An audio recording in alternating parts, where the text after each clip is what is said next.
Yo, it's ODB, aka the Lincoln Addict, getting ready to have the Raddies beer. Shout out to the Raddies on Instagram, on Facebook. They have a Facebook group, which is a closed group, and then of course they have their Instagram page at the Raddies. Good bunch of dudes, man. These guys just got, I haven't talked to them, but I saw all the photos. They just got a ton of people together to go to Vegas and literally take over Vegas. If you look at one of the posts I reshared, they have a hashtag for it, and it's like Viva the Raddies or something like that. It's pretty awesome.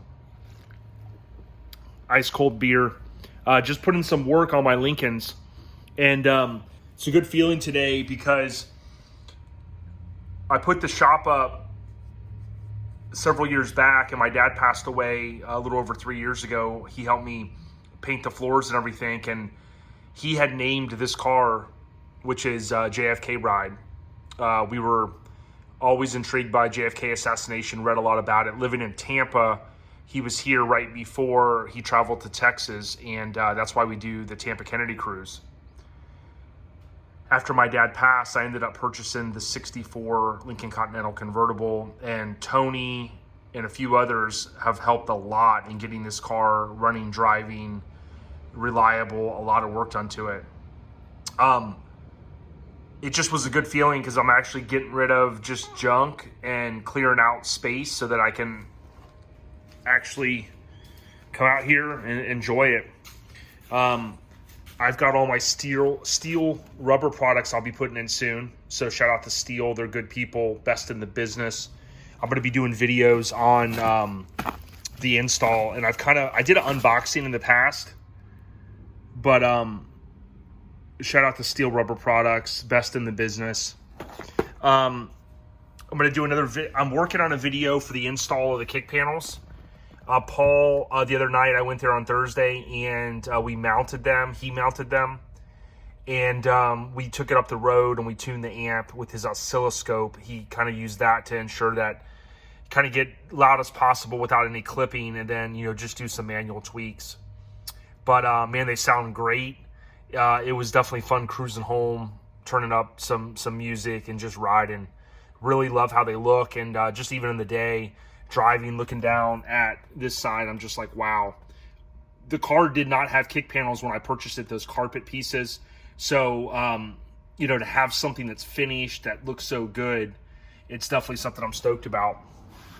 So I wanted to kind of mention that, and thanks again to Paul. I was mapping out the air suspension last night.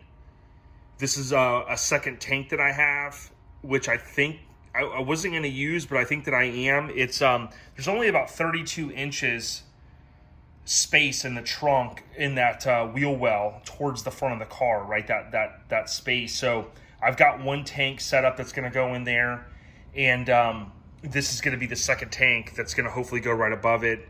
I got an idea on how it's going to mount. So that's a polished tank. And really, I used the battery today from this to, you guys probably have never seen this, or it's been a long time, to air the car up.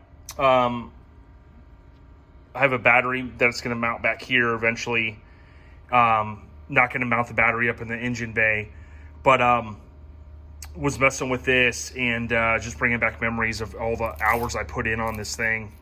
My buddies have helped me a lot, and this took a back seat after my dad passed away, unfortunately. The hood is normally sitting on the car. You can see it's gotten pretty dusty, but I pulled the hood off today to basically kind of do a temp setup of that battery over there to get juice flowing through the setup, very temporary, and to get power to the back and then air it up with the AccuAir. But Tony and I got this car running. My buddy Paul timed it perfectly. After my dad passed, it was just something that I had to accomplish, and got it timed, and it's just been sitting. I have robbed a couple parts off of it. A lot of parts have been painted, powder coated, or rebuilt. Blair rebuilt the power steering pump, new water pump, or rebuilt water pump through Lincoln Land. Stainless steel lines there where you see going into the steering box. The brake booster you see missing there was rebuilt. It was the original, and it's now on the 64. That was one of the challenges. Once Tony and I redid all the brakes on the 64, it definitely needed a booster, and I had one sitting, so I snagged it. Daniel Smith, he had shaved. If you look back at photos at JFK Ride on Instagram, that's at JFK_ride. You'll see this was really nasty whenever it was original, and Daniel basically made this panel shave the battery tray, and then you could see back there where I ran all the bulkhead for the AC lines. I made all the AC lines. I bought the tool to do it, and was definitely fun. I installed all under dash air conditioning just to get rid of the big suitcase, as I sometimes call it, that's under the dash. And the car has totally been rewired with Ron Francis wiring. So definitely going to be a custom car, so to speak. I mean, original motor, but definitely going to be a fun project. I mean, it has been a fun project, and going to get it back on the ground here this weekend, and maybe start planning to buy some more parts for it. But you can see here's the original seat from my 64. Tony had a real nice seat that he was going to trade someone, that the guy ended up not wanting it.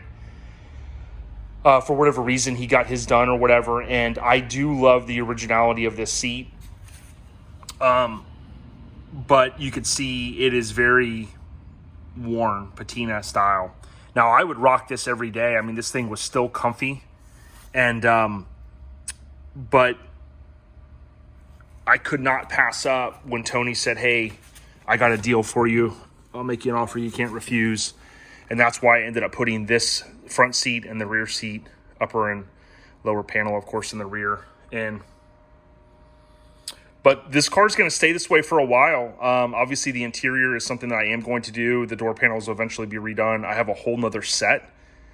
And the interior will be transformed, believe it or not, before the exterior, because being a fan of like patina trucks and cars and stuff, I love the look of this oxidized paint. Some would look at it and go, well, yeah, you know, like here, sure, it's all chipping off. The car does stay indoors. I try not to drive it too much in the rain and stuff like that. But, I mean, obviously I could spend some time and get this paint to shine up. But I just love the look of it. I really do. It's got a lot of character. As you know, the deck lids, they do have to be redone because they will. Don't worry, my bike sitting up here is not going to hurt anything.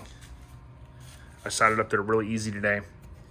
But the deck lids on these will form rust holes, and that does have to be remedied. So that will probably be the gateway to potentially more paint work.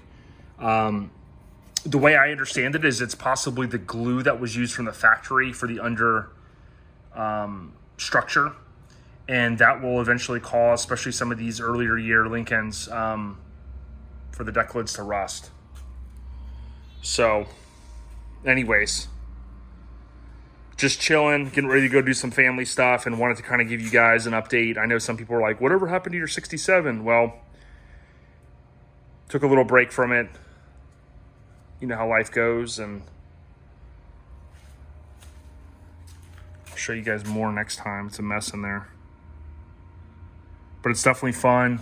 Starts up. And haven't driven it in a long time. But if I do some more work that I want to it, I think really the big thing is I need to get a radiator. I'll get a Champion radiator now that they make those. Really good radiators, very cheap. When you look at like Recore cost, you know, depending on where you live, to me it's way better. Also, it needs a full exhaust, cooling system, as I mentioned, and then the steering that I had from this, from PST. The steering was brand new. It was just sitting on there. And again, it's, if you've ever worked on multiple projects at once, it's kind of a pain because you tend to want to like focus more time, money, energy into one, and that's what happened. So the steering from this black car, or 67, ended up on the 64. It's the same. A few other parts, as I mentioned, the brake booster, things like that. But I'll get back on it. It's had the drive shaft has all been redone. It's been balanced. The everything is new there. So that's good, and just gonna make this a cruiser. Get a few things done on it, and keep on cruising. A little messy in here, but getting organized. All right, to everyone out there, I appreciate everybody listening in, and I'm hoping to have the new episode of the podcast up this weekend. I got some things worked out on it, and it's coming. So with that being said, enjoy Mother's Day weekend. Thanks for watching. ODB, a.k.a. the Lincoln Addict. Gotcha. Peace.